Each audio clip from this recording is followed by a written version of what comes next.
in this business of music, how do you see yourself maneuvering through it? You work at this. This is your job.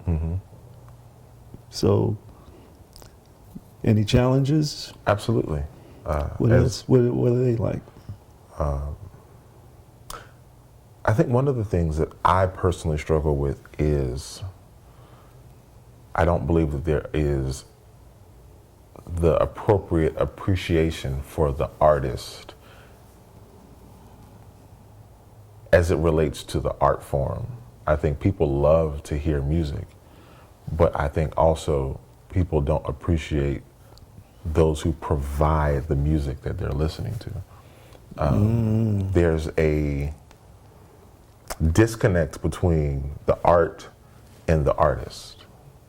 And when I mean disconnect, I mean, even like you said, from a business standpoint, people will pay to hear a band, but they'll only pay so much to hear the band. It's like, okay, Pittsburgh, we'll take the Pittsburgh thing, and I'm gonna be brutally honest. Please. Growing up, I played a gig for 4 hours and made $80. Someone just posted a Facebook status about this probably today. How is it that you can offer a working professional musician of quality $100 for 4 hours? That kind of stuff, I've always kind of been like, how does that work? That's, $25 an hour.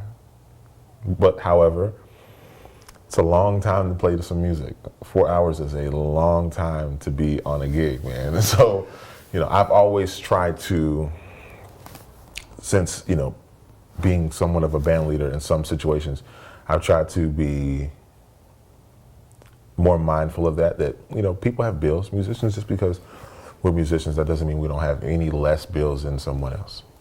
I like to drive a nice car. I like to eat really nice food. I like to wear nice clothes.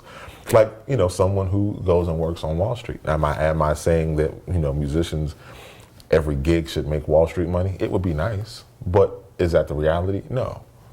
So I think my responsibility is to try to bridge, part of my responsibility is to try to bridge the business side of music with the lifestyle of the musician, and make sure that people are being compensated properly for their time. I think sometimes there can be a disconnect between the business side of our art form and the art form that we, choose to go down the path in.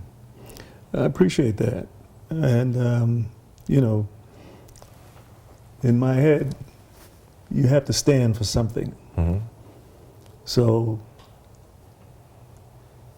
standing for better conditions, better pay, better relations with the business people, with the audience.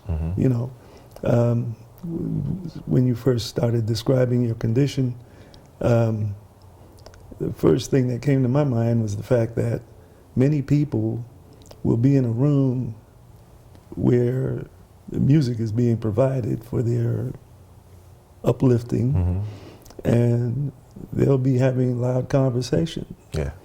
I think that's very disrespectful. I hate it. So to that point, I think musicians ought to speak on it. I believe so. Because people don't know what they don't know. And it's up to you to put folks in check. To educate them. Yeah. Absolutely. Yeah, please. And I've known, many artists of renowned stature that have done that. Absolutely. So it's incumbent on the musician himself to, take a bite out of that apple and teach. I believe so. I believe that it is our responsibility to train an audience to listen. Absolutely. And we play social settings, and conversation amongst yourself, if you're going to have it, should be at a low. However, if you came to hear the band, listen to the band. We are attempting to satisfy your consumption for music. Mm-hmm.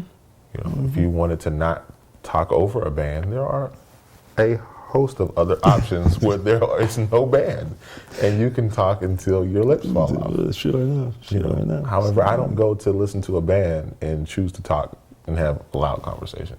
Mm-hmm. That's the time I put my ears and my heart to work. There you go. And give my mouth some tacit. There you go.